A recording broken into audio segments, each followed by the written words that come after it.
Hi, everyone. It's Mr. Jeff, And Mr. John. and we're here today to share a terrific story with our little ones and all of us who are young at heart. Our story today reminds us that every person is special, no matter what anyone else thinks. Mr. John, I see you're wearing those really awesome stars. I love those. They make you look really fun. Well, thanks. I like them too. And I see you're wearing those nice gray polka dots. Yeah, but they're kind of plain and they're not as awesome as those cool stars. Well, I think they're pretty cool. And you know what? Those polka dots make you special because they belong to you. You're special just the way you are. Really? Yes, everything about you is special because that's the way God made you. Wow. That does make me feel a lot better. Thanks, Mr. John. Oh, you're welcome. I hear you're going to read us an awesome story called You Are Special by Max Lucado.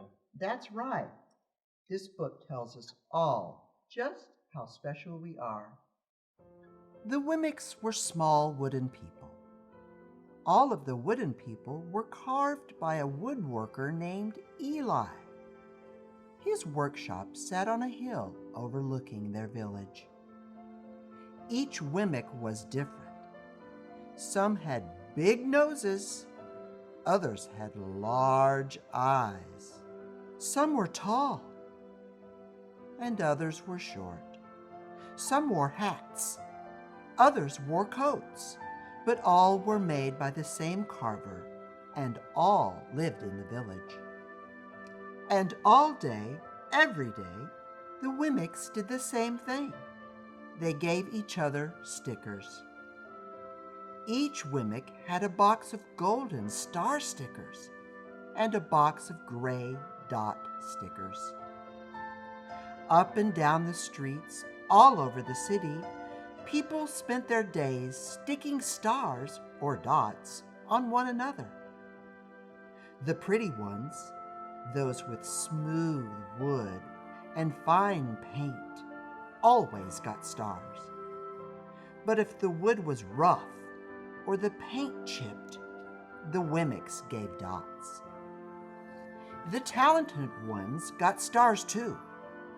Some could lift big sticks high above their heads or jump over tall boxes. Still, others knew big words or could sing pretty songs. Everyone gave them stars. Some Wimmicks had stars all over them. Every time they got a star, it made them feel so good. It made them want to do something else and get another star.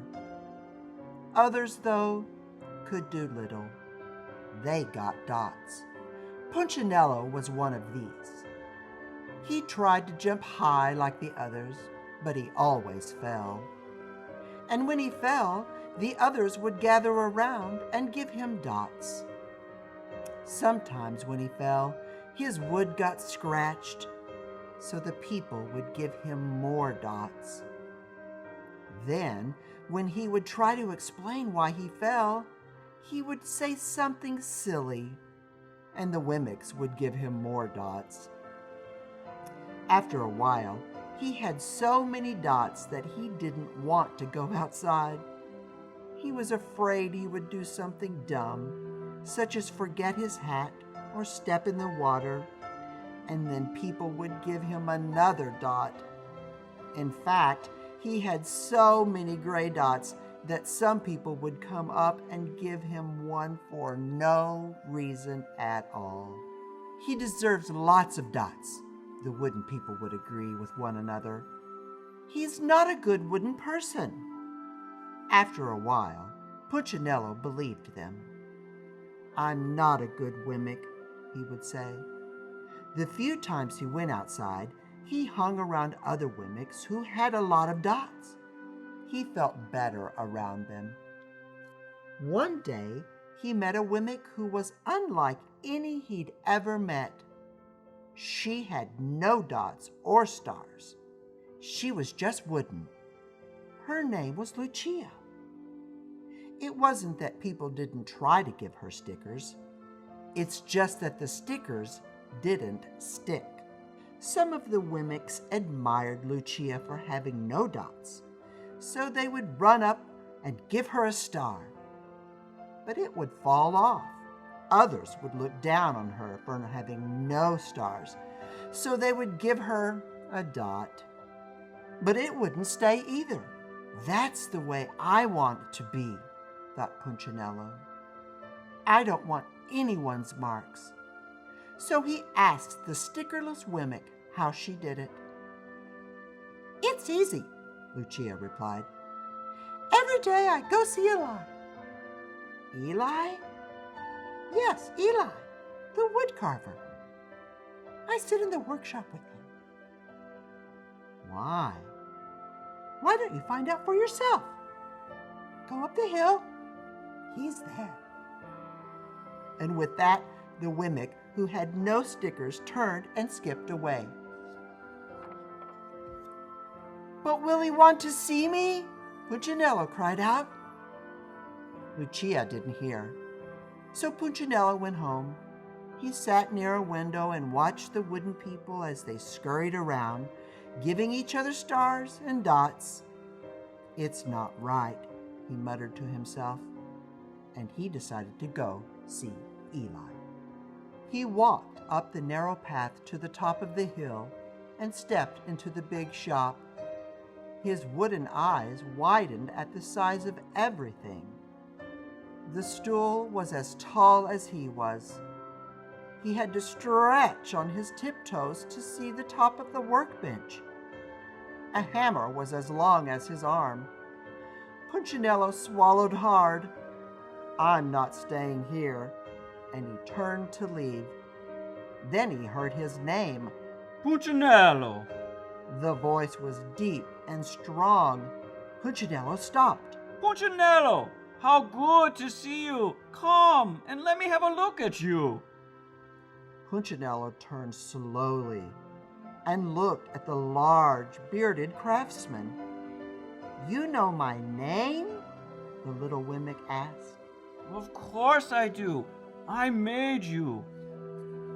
Eli stooped down and picked him up and set him on the bench. Looks like you've been given some bad marks. I didn't mean to, Eli. I really tried hard. Oh, you don't have to defend yourself to me, child. I don't care what the other Wemmicks think. You don't? No, and you shouldn't either. Who are they to give out stars or dots? They're Wemmicks, just like you. What they think doesn't matter, Punchinello. All that matters is what I think, and I think you are pretty special. Punchinello laughed. Me? Special? Why? I can't walk fast. I can't jump.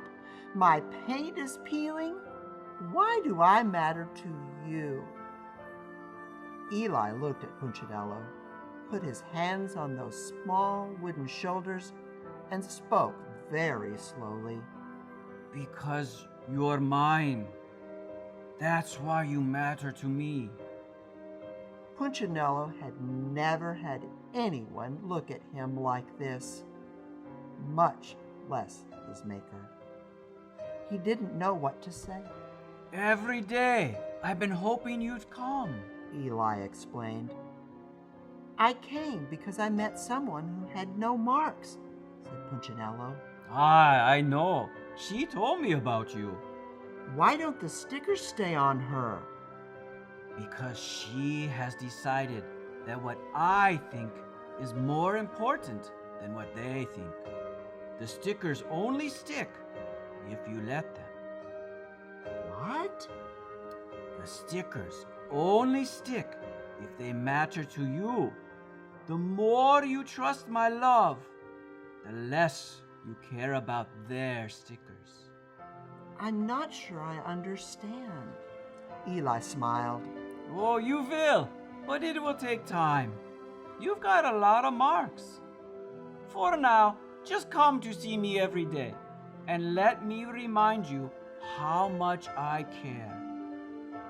Eli lifted Punchinello off the bench and set him on the ground. Remember, Eli said as the Wemmick walked out the door. you are special because I made you, and I don't make mistakes. Punchinello didn't stop, but in his heart he thought, I think he really means it. And when he did, a dot fell to the ground.